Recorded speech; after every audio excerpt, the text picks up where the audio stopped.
Hello everyone, this is AndresRestart, and today we are talking even more about Metroid Prime 4 Beyond.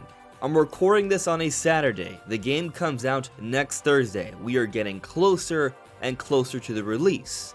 And today we have some interesting things to discuss. We have more new screenshots, we have some different things that we've seen from Nintendo's marketing of the game. We have a look at the inside of the game case and the cartridge itself, and a new discovery that I think has some pretty neat implications. But most importantly, or at least the focus for today's video, I want to dive into a particular theory that I think is pretty crazy and pretty deep that pertains to time travel and the Lamorn and what's overall going on with the world of Viewros. So that's the plan today. But before going forward, let me simply point out that I do have this goal to reach 60,000 subscribers, so if you find yourself enjoying this video or some of my other videos, I would very much appreciate your subscription, or if you're already subscribed, liking, commenting, it all makes a huge difference. But I at least thank you for coming by to watch today's video. So starting off with some things that people have noticed about Nintendo's marketing for Metroid Prime 4. Here we see in Japan they have a nice big poster of Samus, Metroid Prime 4, right there. We've also seen that Metroid Prime 4 is at the top of the sales charts at multiple places, which makes sense. This is usually the case for most big Nintendo games before they are coming out, but it's not a bad sign, so that's a good thing. But also here, as we see shared by Nintendo, we have a look at the inside cover of Metroid Prime 4, so this is a reverse. You could flip it out and have this be the cover for your game if you want to. And also, here is the cartridge. For some reason, it looks kind of weathered, but that's how it looks. Now, something else that's been discovered. We have this YouTuber here, JK, who's been going back to the Metroid Prime 4 Beyond demo at a Walmart or a Target. This is actually Walmart. And he's been trying to do speedruns of the demo, trying to beat it faster and faster. And he's been able to get in under 4 minutes. Like, this isn't a long area, so for sure, and he's done some pretty cool things with the platforming and all. But he did something here that I found to be really interesting, or rather, something happened while he was playing that I found to be really interesting, which he points out. So as you see here, pay attention, as we approach this, Samus is going to start shooting the targets, but look at this one right here, right there. You see that? For a brief moment, a space pirate shot actually hit one of the targets here, which is pretty neat. Well, I'll just look at it one more time here. Look, it's not going to be Samus's fire, but this shot right here, look at there, it's gone. So this is actually really neat because it shows that it's not just about Samus shooting, but just any sort of gunshot or energy shot can hit a target here. And it's just very interesting that they would program something like that in the game.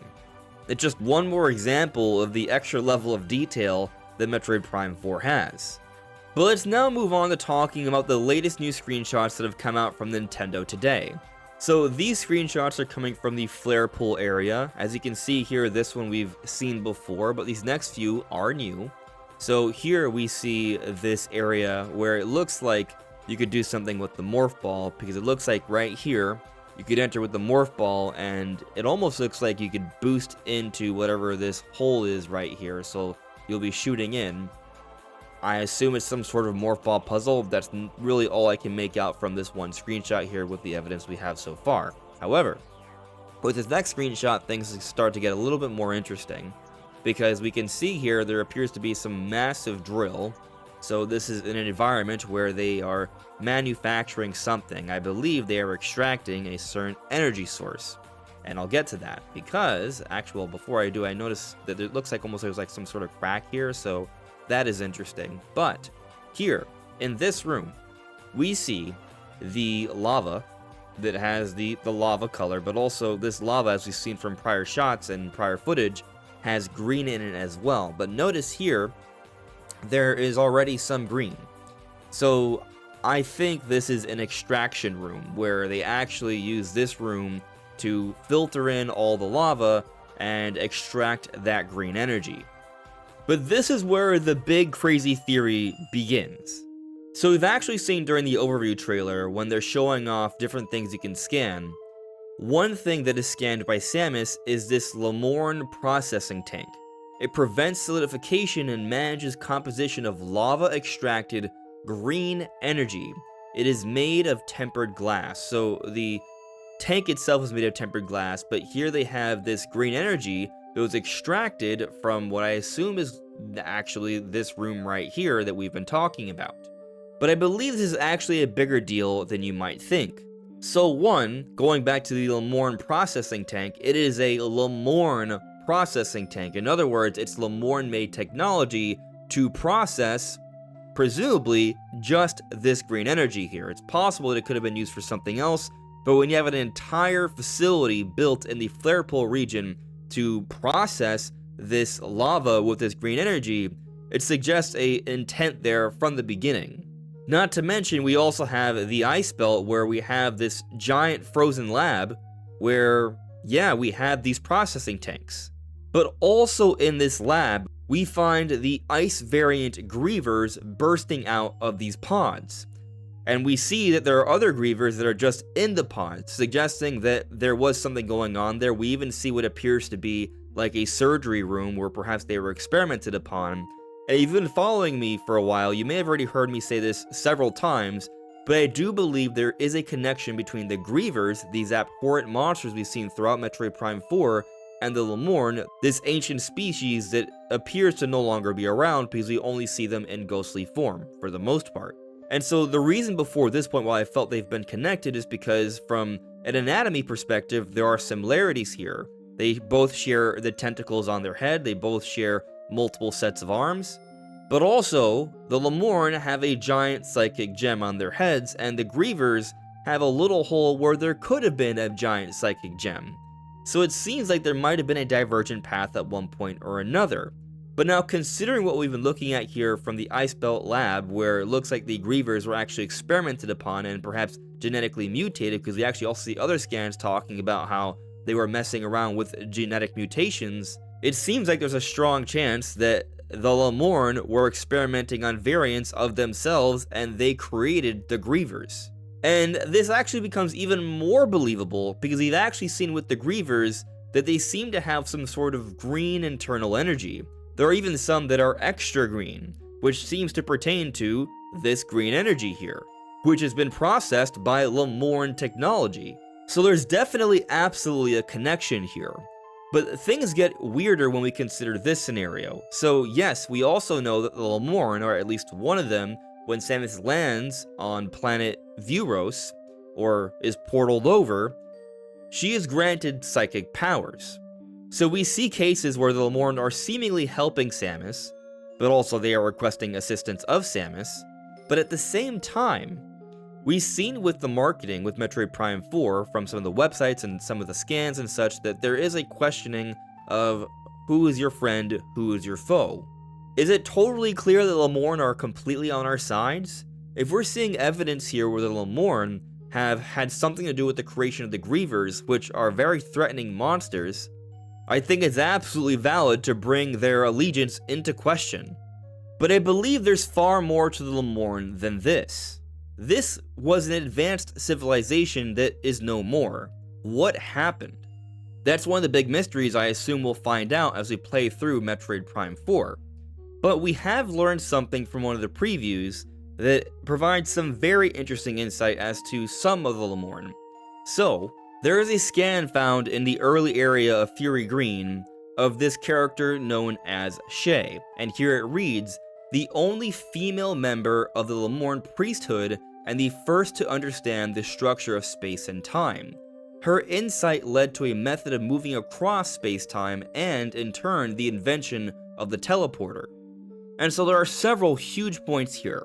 One, there is a priesthood, and Shay is a particular Lamorn that's the only female member of this priesthood, which is definitely something that suggests more tranquil, peaceful beings, sure, with an intelligence, given that Shay has figured out a method to move across both space and time, but that in itself also speaks to this idea of time travel. Now, if you haven't heard about the whole time travel theory for Metroid Prime 4, it goes way back. It goes way back to the year 2015, where there is a Eurogamer interview with the Metroid Prime producer, Kensuke Tanabe, where he talked about some ideas he had for a future Metroid Prime game, Metroid Prime 4.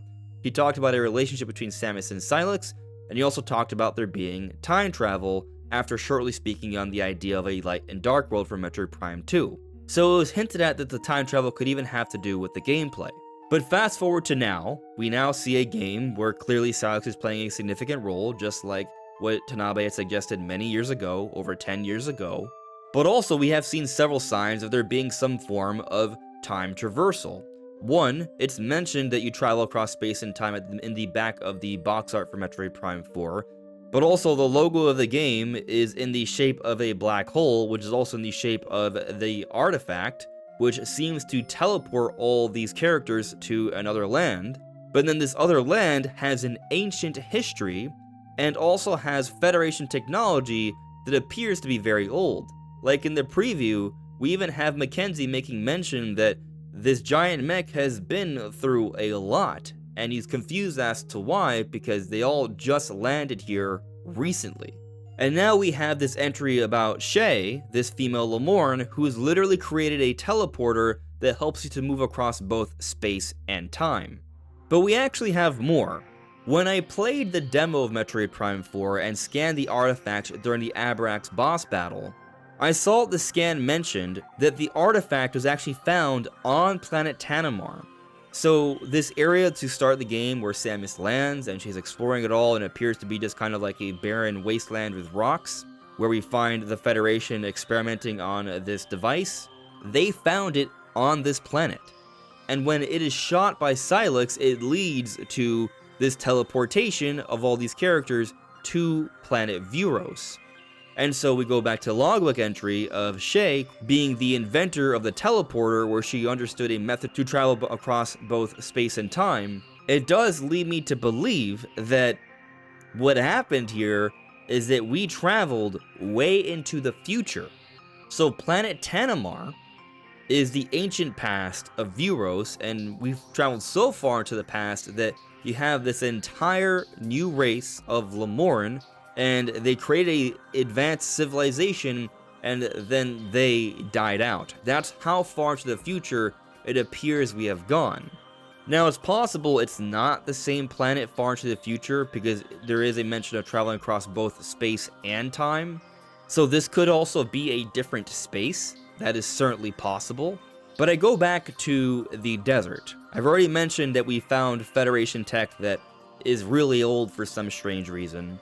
But also, in the desert, there's a lot of different Federation facilities that are sunken into the sands and appear to have gone through a lot of wear and tear over many years as well. And so I do feel like our best bet is that planet Tanamar is indeed planet Viewros. Just Tanamar's way into the past from Samus's current time, and we travel far to the future, so far into the future, that we have this whole new race of Lamorn that take over, create this advanced civilization, and then we go so far that they even die out. That's how much time appears to have passed. But something else about the desert, simply the fact that there is a desert in Viewros, it does have an implied history, because most deserts came to be because they were oceans once upon a time. The waters breaking down the rocks create small little bits of rock sand, and when the water is gone after many, many years, it's just a desert. And so there being a desert in Viewros implies at one point there was an ocean, which does suggest a great deal of time has passed, which could relate to potentially some level of time travel here. Which brings me to another interesting wrinkle to this theory, because while it does seem like Tanamar has become Viewros many years into the future, and that would be a form of time travel, effectively that would just have to do with the story, not so much the gameplay. And when Tanabe talked about this concept back in 2015, it was also implied it would have to do with the gameplay. And he was also speaking on this idea of a light and dark world, which they did do in Metroid Prime 2, which was inspired by A Link to the Past that also had a light and dark world. But this concept of a light and dark world for Zelda led to Ocarina of Time, where they did something very similar, except that instead of it being a light and dark world, it was a past and future. So maybe there is an intent to do that as well with the gameplay for Metroid Prime 4, where there is a past and future. And if that's the case, how exactly would they go about doing that? Well, if Samus were to travel somewhat back into the past, not so far back where Viewros becomes Tanamar again, the time she came from, but maybe somewhere in the middle where there's a giant ocean where the desert once was. It's interesting to look at Sol Valley, the giant desert in the middle of Viewros, because we can see that all around the desert there are raised up rocks, almost as if at one point this entire area was sunken in. And there are even some points that look like they could function as islands if they were to just put water here. And on top of that, something else that's interesting, we have seen a screenshot where Samus is on something that looks like Viola, or perhaps a variation of Viola, that's surfing over liquid lava, or rather hovering over. So if they've already programmed in where a variation of Viola can hover over a liquid surface, perhaps they could do this as well across an ocean where Sol Valley once was. And what makes this idea even more interesting is that we take a look at the Lamorn. Take a look at this render, for example, that's come from the magazine scans and such. This character, I believe to be Shay, the female member, the only female member of the Lamorn priesthood, the one that came up with this teleporter to travel across both space and time. But this character, we look at them, not a Lamorn in a ghostly form, and I would argue they do look somewhat aquatic-like. Like, if you were to tell me this kind of character or creature could swim through water, I would not be totally surprised. So I think there's a strong possibility here that there may indeed be something going on with this whole giant desert ocean thing from past to future, or vice versa. But yet, there's more to the Lamorn here. So something else interesting about the Lamorn that's been noticed is that the Lamorn, their name, is like mourning, like to mourn something that has been lost, someone who has passed away. And then you also have the Grievers, which appear to be connected to the Lamorn, as we talked about earlier, and their name is about grieving, not too different from mourning the lost. And we are exploring a world that has an ancient past where civilization has been lost to some reason. So perhaps there's a connection here with the Lamorn mourning and the Grievers grieving. And yet, with that all said, there may be another element to this whole equation, and that could be the Metroids. How exactly? Well, you'll have to tune in tomorrow for when I put, together part 2 for this massive theory about Metroid Prime 4, where I'll be getting more so into what's going on with Silex. So stay tuned for that. But yes, just considering everything we've already talked about for today, I think there's a lot of crazy potential things that could go on here. At the very least, clearly time travel's involved. I haven't even mentioned that Chrono Tower, the tower in the middle of Sol Valley, Chrono means time. It's a time tower, so definitely time travel's involved. But perhaps there's more. Maybe this time tower is in the middle of a desert in the time we're exploring on Viewros, but maybe there is another time period that it is all ocean. And even if not, clearly there is something going on with the Lamorn and the Grievers and how they got to this point where they are no longer around. But what do you all think? Let me know in the comments below. This is AndresRestart. Thank you so much for listening and watching, and I will see you all really soon. Take care. Bye.